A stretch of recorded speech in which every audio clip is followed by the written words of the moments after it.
నమస్కారం గురుగారు. శ్రీమాత్రే నమమ్మ. గురుగారు, శ్రావణ మాసం వచ్చింది అనగానే మనకు మంగళగౌరి వ్రతం అనేది అవును. గుర్తొస్తుంటుంది. అవును. అయితే ప్రత్యేకించి చాలా మందికి వరలక్ష్మి వ్రతం గురించి తెలుసు. చాలా మంది అవును. ఆచరిస్తుంటారు.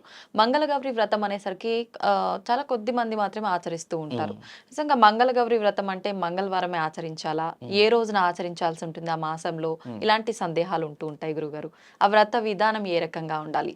మాకైతే చాలా డౌట్స్ ఉన్నాయి గురుగారు. అవన్నీ మీ రూపంలో తెలుసుకోవాలనుకుంటున్నాం. తప్పకుండా తెలియజేస్తానమ్మా. ముందుగా ప్రేక్షకులందరికీ శ్రీమాత్రే నమః. శ్రీ గురుభ్యో నమః. ఓం నమో దేవ్యై మహాదేవ్యై శివాయై సతతం నమః.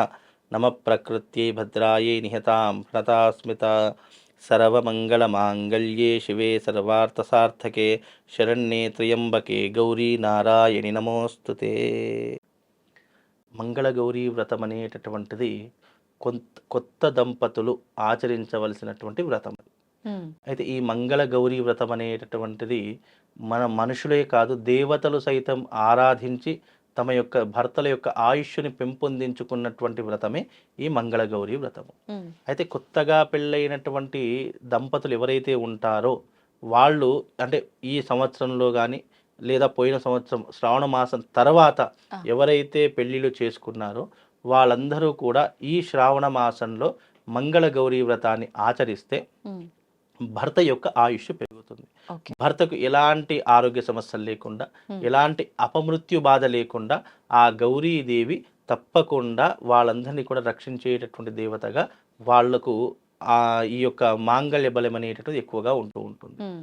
అయితే ప్రతి మనిషి జీవితంలో జాతకంలో మాంగళ్య దోషం అనేటటువంటిది ఉంటుంది. హ్మ్. ఆ మాంగళ్య దోషం ఉన్నటువంటి వారు లేదా జాతకంలో కుజదోషం ఉన్నటువంటి వారు ఈ మంగళ గౌరీ వ్రతాన్ని స్త్రీలు, ముఖ్యంగా పురుషులు కాదు, స్త్రీలు ఆచరించేటటువంటి పద్ధతి అనేటటువంటిది ఒకటి ఉంటుంది. హ్మ్. అంటే చాలామంది స్త్రీలకు కుజదోషం అని చెప్తూ ఉంటారు. అలాగే జాతకంలో మాంగళ్య దోషం అనేటటువంటి మంగళీ దోషం అని అంటారు. హ్మ్. దాన్ని మాంగళ్య దోషం. అలా మాంగళ్య దోషం ఉన్నటువంటి వారు ఈ యొక్క వ్రతాన్ని ఆచరణ చేసుకోవాలి. ఓకే. అలా చేసుకోవడం ద్వారా జీవితంలో వాళ్ళ యొక్క దాంపత్యంలో ఎలాంటి ఇబ్బందులు కలతలు రాకుండా ఆ పరమేశ్వరీ దేవి తప్పకుండా వాళ్ళని కాపాడుతూ ఉంటుంది. హ్మ్. ఇది ఒక పద్ధతి. అయితే దీని యొక్క వ్రత విధానం అనేటటువంటిది మనకు పురాణంలో చెప్పినటువంటి విధంగానే హ్మ్. చక్కగా పీటను పెట్టుకోవాలి. ఓకే. ఆ పీటకలో గౌరీదేవి యొక్క ప్రతిమను కానివ్వండి, హ్మ్. లేదా ఫోటోని కానీ, మంగళ గౌరీ అంటేనే పార్వతీదేవి యొక్క రూపము. అవును. ఆ శివపార్వతులు పెట్టుకున్న తప్పేం లేదు, దోషమేం లేదు. అలా గౌరీదేవి యొక్క ప్రతిమను పెట్టుకొని హ్మ్. చక్కగా ఆ అమ్మవారిని షోడశ పత్రాలు, 16 రకాల పత్రాలతో పూజిస్తూ ఉంటారు. అంటే హ్మ్. ఈ శ్రావణ మాసము, ఈ ఆషాఢ మాసం ఏంటంటే వర్షాలు విపరీతంగా కురుస్తాయి. చక్కగా పచ్చని వాతావరణం, అనేక చెట్లు మొలుస్తూ ఉంటాయి. మనం అవును. విత్తనాలు వేయకుండా కూడా ఎన్నో రకాలైనటువంటి చెట్లు మొలుస్తూ ఉంటాయి. ఎన్నో రకాలైనటువంటి ప్రకృతిలో హ్మ్. పచ్చదనం అనేటువంటిది కనిపిస్తుంది. అయితే ఈ అమ్మవారికి 16 రకాలైనటువంటి పత్రాలు ఉంటాయి. ఆ! ఆ పత్రాలతో అమ్మవారిని అర్చిస్తూ ఉండాలి. ఓకే. అలాగే చక్కగా ఆ రోజున ఇంటికి ముత్తైదువులను పిలుచుకోవాలి. హ్మ్. యథాశక్తిగా మినిమం 5గురు, లేదంటే 11 మంది, లేదంటే 16 మంది, లేదా 21 మంది. మీ స్తోమత ఎంతో ఉంటే అవును. అంత. వచ్చినటువంటి ముత్తైదులకు చక్కగా ఆ రోజున కూర్చోబెట్టి, ఉచిత ఆసనం వేసి కూర్చోబెట్టేసేసి హ్మ్. వాళ్ళ కాళ్ళకు చక్కగా పసుపుని రాసేసి చక్కగా వాళ్ళకి పసుపు బొట్టిస్తూ ఉంటాము.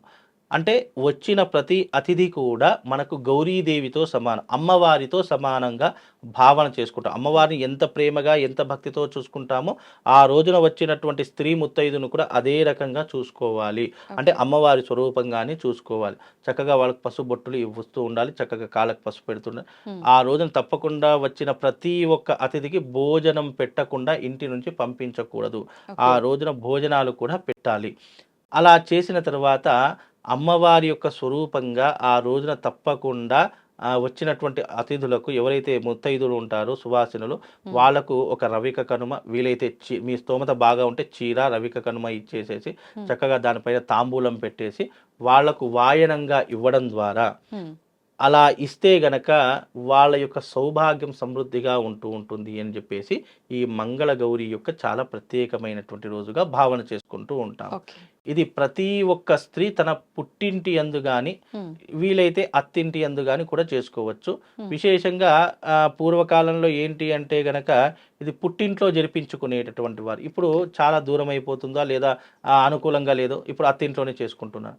కాబట్టి ఈ రకంగా చేసుకుంటే గనక భర్త యొక్క ఆయుష్ కోసం చేసుకునేటటువంటిది ఈ మంగళ గౌరీ వ్రతం. ఈ మంగళ గౌరీ వ్రతం 5 సంవత్సరాలు ఆచరించాలి. కేవలం ఒకటే సంవత్సరంతో చేయకూడదు. 5 సంవత్సరాలకు ఈ యొక్క మంగళ గౌరీ వ్రతం ఆచరిస్తూ ఉండాలి. ప్రతి శ్రావణ మాసం అంటే సంవత్సరానికి 4 వారాలు ఉంటాయి. శ్రావణ మాసంలో 4 వారాలు అలా 5 సంవత్సరాలు కనుక చేస్తే దీని యొక్క విధానము, దీని యొక్క పుణ్య ఫలితము వాళ్ళ దాంపత్యాన్ని ఎప్పుడూ కూడా కలకాలం కాపాడుతుంది అని చెప్పినటువంటిదే ఈ మంగళ గౌరీదేవి యొక్క ప్రత్యేకమైనటువంటి విధానం. దీనికి శివపురాణంలో కూడా ఒక కథ ఉంటూ ఉంటుంది. అది చాలా లాంగ్ ప్రాసెస్ కనుక ఎవరైతే మంగళ గౌరీ వ్రతం చేసుకుంటారో వాళ్లకు ఆ వ్రతకథలో కూడా చెప్పబడుతూ ఉంటుంది. సౌభాగ్యం అంటే ఏంటి, ఎందుకు ఈ మంగళగౌరీ వ్రతం చేస్తున్నాము అనేటటువంటి అంశాలు ఆ యొక్క కథలో కూడా, కథా సారాంశంలో కూడా తెలియజేయడం జరుగుతూ ఉంటుంది. ఇది ఒక బ్రాహ్మణ్ణి పిలుచుకొని ఆ బ్రాహ్మణ యుక్తంగా ఆ రోజున మంగళగౌరీ వ్రతం చేసుకుంటే తప్పకుండా అన్ని శుభాలే జరుగుతాయమ్మా. అయితే ఈ మంగళగౌరీ వ్రతం అనేటటువంటి దాదాపు 5 సంవత్సరాలు ఆచరించాలని దీని యొక్క పద్ధతి, నియమం. అయితే ఇలా ఆచరించినట్టే గనక ప్రతి ఒక్క ముత్తైదు సుమంగళిగా ఉంటుంది, దీర్ఘాయుగా ఉంటుందని దీని యొక్క శాస్త్రవచనం. అలాగే ఈ యొక్క మంగళ గౌరీ వ్రతం శ్రావణ మాసంలో ఎవరైతే ఆచరిస్తున్నారో తప్పకుండా వాళ్ళు శుచి శుభ్రతగా ఉండాలి. తప్పకుండా ఆ రోజున ఇంటికి మామిడి తోరణాలతో మనం ఒక పండగ ఎలాగైతే చేసుకుంటామో అలా ఈ మంగళ గౌరీ వ్రతాన్ని ఆచరిస్తూ ఉండాలి. అయితే ప్రతి వారము చీరలు పెట్టాలి, ఇలాంటి ద్రవ్యాలు ఇవ్వాలి అనేటటువంటి కొంచెం ఇబ్బందిగా ఉన్నటువంటి వాళ్ళు కనీసం ఒక రవిక కనుమ, ఒక తాంబూలము అలాంటివి ఇచ్చైనా సరే వాళ్ళ యొక్క ఆశీర్వాదాన్ని తీసుకుంటూ ఉండాలి. ఒక్క వారం ఇచ్చినా సరిపోతుందా గురుగారు? ప్రతి వారము ఇవ్వాల్సినటువంటిది. ఎందుకంటే ప్రతి వారం మనం ఎలాగైతే అమ్మవారిని మన ఇంటికి పిలిచి మనం ఆతిథ్యం ఇస్తున్నామో అలాగే వాళ్ళను కూడా ఇంటికి పిలిచి కనీసం అంటే అందుకే శాస్త్రంలో ఏం చెప్పారు, మీ స్తోమత, మీ యొక్క స్తోమతను మించి 5గురిని పిలుచుకుంటారా, 11 మందిని పిలుచుకుంటారా, 16 మందిని పిలుచుకుంటారా, 21 మందిని పిలుచుకుంటారా, 100 మందిని పిలుచుకుంటారా, మీ స్తోమత తగ్గకుండా ఎవరికి ఏమీ లోపం జరగకుండా యథావిధిగా మీరు వచ్చినటువంటి అతిథిని అమ్మవారి స్వరూపంగా ఆరాధించమని చెప్తున్నాం. అలా ఆరాధించమని చెప్పినప్పుడు ఇక్కడ అమ్మవారికి ఎలాగైతే నువ్వు వ్రతం ఎంతో భక్తిగా చేస్తున్నావో వచ్చేటటువంటి వాళ్ళకు అదే గౌరవ మర్యాదలతో వాళ్ళకు వాయనం ఇవ్వడం ద్వారా, వాళ్ళ యొక్క ఆశీర్వాదాన్ని పొందడం ద్వారా నీ యొక్క సౌభాగ్యం అనేటటువంటిది కలకాలము అన్యోన్యంగా ఉంటుంది, కలకాలం వృద్ధి చెందుతూ ఉంటుంది. నీ భర్త ఆయుష్ అనేటటువంటి నిరంతరము నువ్వు సుమంగళిగా ఉండడానికి ఇదొక మార్గంగా చెప్పబడినటువంటిది మంగళ గౌరీ యొక్క వ్రతము. అలాగే పూర్వకాలంలో కూడా చిన్నగా ఒక 2 మాటలు చెప్పుకోవాలి అంటే, మన సముద్ర మథనం జరిగేటప్పుడు, క్షీరసాగర మథనం జరిగేటప్పుడు మొట్టమొదటిగా దాని నుంచి వచ్చింది విషం. ఆ విషాన్ని తీసుకోవడానికి ఎవ్వరు ముందుకు రాలేదు. ముల్లోకాలలో ఏ దేవుడు కూడా ముందుకు రాలేదు. కానీ ముందుకొచ్చినటువంటి వాడెవడు? శివుడు. శివుడు గరళకంఠుడు, నీలకంఠుడు అని అందుకే ఇక్కడ ఎప్పుడు కూడా నీలంగా ఉంటుంది. బికాజ్ ఎందుకు అంటే ఆ ఆలాహలం దాని యొక్క వాసన చూస్తేనే మనిషి మొత్తం భస్మం అయిపోతాడు. అంత ఆలాహలం అంటే ఆ విషం అనేటటువంటిది సాదాసీదా విషం కాదు. అది ఎవరు తీసుకున్నా దేవతలో వాళ్ళు వెంటనే చనిపోతారు. అలాంటి హాలాహలాన్ని తీసుకున్నటువంటి వాడు శివుడు. ఆ సమయంలో శివుడు ఆలాహలం తీసుకున్నప్పుడు గౌరీదేవి ఒక మాట అంటుందట. శివుడు ఇట్లా వెనకకి తిరిగి అమ్మవారిని చూస్తాడట. ఎందుకు?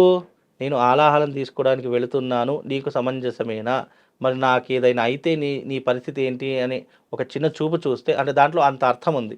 అప్పుడు అమ్మవారు అంటుందట గౌరీదేవి, స్వామి నా మెడలో ఈ మంగళసూత్రం ఉన్నంత వరకు మీకు ఎలాంటి కీడు జరగదు, మీరు నిరభ్యంతరంగా వెళ్ళి విషాన్ని తీసుకోండి అని అమ్మవారి పర్మిషన్ తీసుకున్న తర్వాతనే అప్పుడు ఆ శివుడు ఆ విషాన్ని కంఠంలో ఇటు కడుపులోకి వెళ్ళకుండా ఇటు హృదయం దగ్గరికి వెళ్ళకుండా కంఠంలో దాచుకోవడం. అందుకే అప్పటి నుంచి ఆయన పేరు నీలకంఠుడు అని పేరు.